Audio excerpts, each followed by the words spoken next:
եթե գործ չունենամ անելու, այսօր վեր կնամ հանձնարարություն չունեմ, բանկերի հետ կապված ոչ մի հարց չունեմ,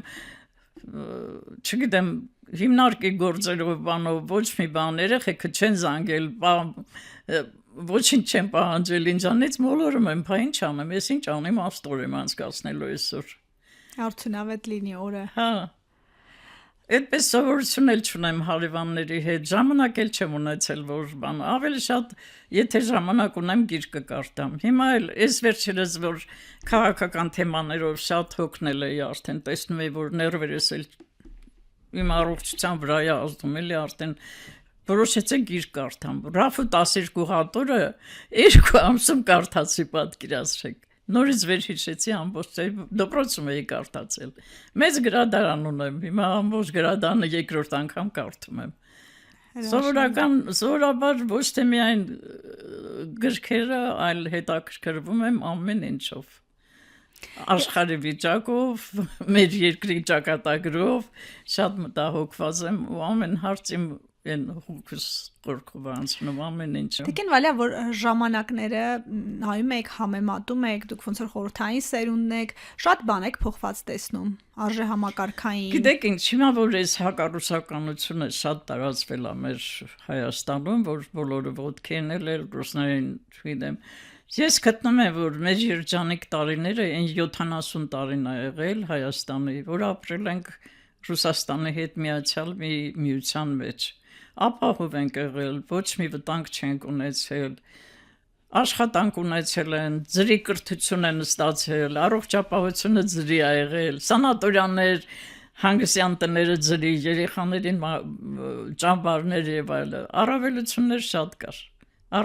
Ուղղակի մի քիչ հիմա չունենք առավելություն, անկախությունը։ Դե հիմա այս անկախությունը մեզ այնքան չարիք դժվարություն ու հոգսեր պատճառեց, որ չգիտեմ ինչ ասեմ, երկրից վիճակը ինձ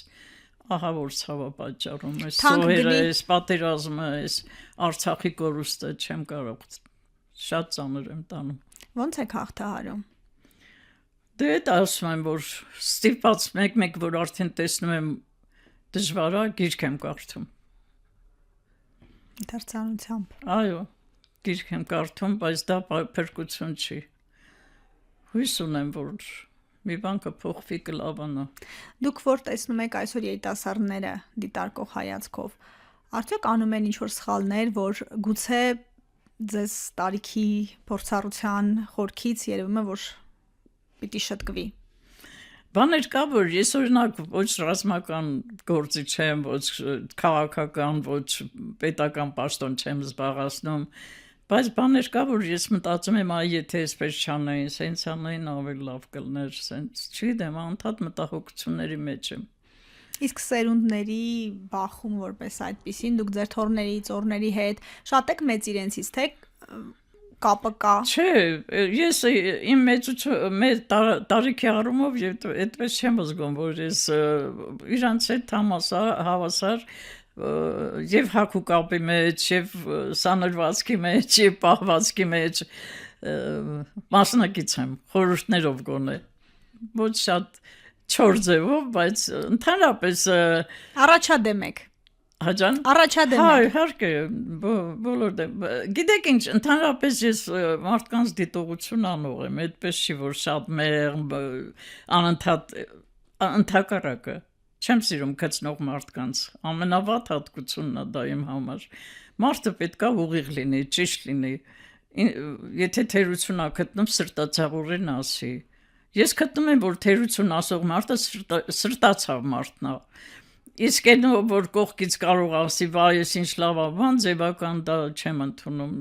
Ես բայց չեն սիրում ուղիղ ասողներին, Տիկին Վալյա։ Չեն սիրում, ճիշտ եք ասում։ Իմ թորնիկներն էլ են ասում, որ պետք չի ոչ մի դիտողություն անել։ Բա հիմա գնում ես երիտասարդ տղա մեկ էլ ծխախոտի թուփը ամփոփ ձևով շպրտում է գետնին։ Ինչ եք ասում։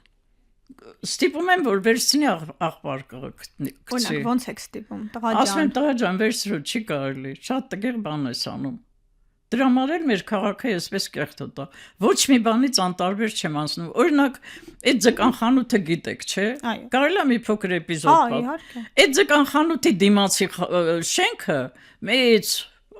տուֆով շենքա, չէ, կարմիր տուֆով։ Ուրեմն մեխերը հանել էին պատերից, լարերը հանել էին այդ մեխերն ու դրա տեղը բոլորը սպիտակ գավիճով, գաջով, ինչով ծվաղել էին։ Մի խայտարակ բան էր, ամբողջ հսկա շենքը,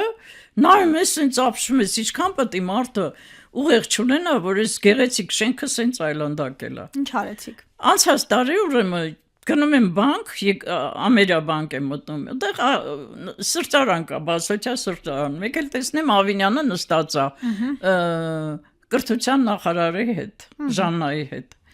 Մոտեցա բարևեցի, ասի կարելի է ձեզ մի հարցով դիմել, անհանգստացնել, ասի կներեք, որ դուք նստած եք, ես աթոռ առաջարկեց, խնդրեց նստել, բան շատ սիրով ընդունեց, ասեց ես ձեզ խնդրում եմ, այդ շենքը կարգի բերեք, դա ինչ վիճակ է, այդքան տուրիստներ, այսքան դրսից մարդիկ են գալի, բա մեկը չկա ձեր քաղաքապետարանում, որ տեսնի այդ վիճակը, բանանի, շատ տգեղ բան է, շատ։ Ինչ եղավ, շատ կայ։ Ասեց կանեմ անպայման, ասի շատ շնորհակալ կլնեմ, ես նայելու եմ, հետևելու եմ, եթե չանեք էլի եմ գրելու կամ չգիտեմ ինչ։ Մի շաբաթ անցավ չէր արվում, մեկ էլ մի օր որ չտեսնեմ այդ շենքը կարգի են բերել իր գույնով, այդ շենքի կարմիր տուֆի, կարմիր գույնով ամբողջ անցքերը փակել են, նենց կարգին այնքան ուրախացա, ուզում եմ մի հատ նամակ գրեմ, որ հույս չունեի, բայց մալացեց ապրես, որ արել ես։ Մեկ էլ խնդրեցի, որ քաղաքի արձանները լվանան։ Շատ վատ վիճակում են այդ արձանները։ Օրինակ քաղաքի ամենագեղեցիկ արժեքավոր արձանը Սասունցի Դավիթն է համարվում, որ համար առաջի արձանն է։ Երկրորդը ես համարում եմ Գրիբաեդովի արձանը, Ռասիայի մոտ, այդ պիցայի մոտ կողքին։ Այդ Գրիբաեդովի արձանի վրա այնպեսի մի կեղտ է նստած, այնպես է սևացել, որ վիրավորական է այդ մարդու արձանը այդ վիճակում լինի։ Եվ մենակ դա չի, կան սպիտակ արձաններ, որ արդեն գույնը կորցրել սևացել են։ Այդ բաները չեն հետևում, էլի մանրունքներ են, բայց դուք փողոցի մաքրությունը մի կողմից, որ քաղաքը շատ է փոխվել, շատ, նախ ժողովուրդը շատացել է, մարդը շատացել է, մեքենան շատացել է, դժվարացել է, համենայն դեպս մաքրության հարցում շատ լան։ Ես օրինակ բանով այդ քաղաքապետարանի դիմացի այգին որ կա, Վարդանյաններին էր, չէ, կողքի այգին։ Ես սովորաբար այդ այգու մեջով գնում գալիս եմ շուկա խանութ բան գնալու համար։ Կոմ այգին, էլի։ Հա, Գրենդելի շենքերում եմ ապրում, այդ Արգիշտի փողոցում։ Այդ այգու անցնելուց, որ տեսնում եմ մի հատ կին, մշտական ուշադիր եմ, էլի, որ տեսնում եմ կինը մաքրում է, տարիքով, ինձանից էլ կռացած, ինձ բան։ Այնքան ուրախանում եմ, մոտենում եմ մի լավ խոսք եմ ասում, բարևում եմ, ասում եմ ապրես, երկար կյանք ունենաս, շատ լավ ես մաքրում, ասում եմ, քիֆս գալիս է, ես որ հաշվապահ չլնեի, ես էլ փողոցները կմաքրեի, հավեսով կմաքրեի։ Ձեր հոգեկան բավարարության համար։ Չէ, ուղղակի քաղաքի մաքրության համար, որ մարդիկ տեսնեն մաքուր պահեն։ Մի կոնֆետ, մի պեչենի, մի պաչկա, մի բան ունենում եմ, հյուրասիրում եմ իրան, ասում եմ առ։ Եթե չելնեմ մոտս, գոնե մի 1000 դրամ գրպանն եմ դնում, ասում եմ բերիվ կանես, ընդմիջում կանես։ Ուղղակի այդ ոնց ասեմ, ցածր չեմ ասի, բայց այդ խավի մարդկանց ես շատ բաժշկա եմ անում, ոնց որ ասում են, շատ եմ ուզում ոգևորեմ, որ իմանամ, որ կարևոր գործ են անում, էլի։ Իսկապես ամենակարևոր գործ են անում։ Անտարբեր չեմ, քաղաքի ոչ մի բանի նկատմամբ անտարբեր չեմ։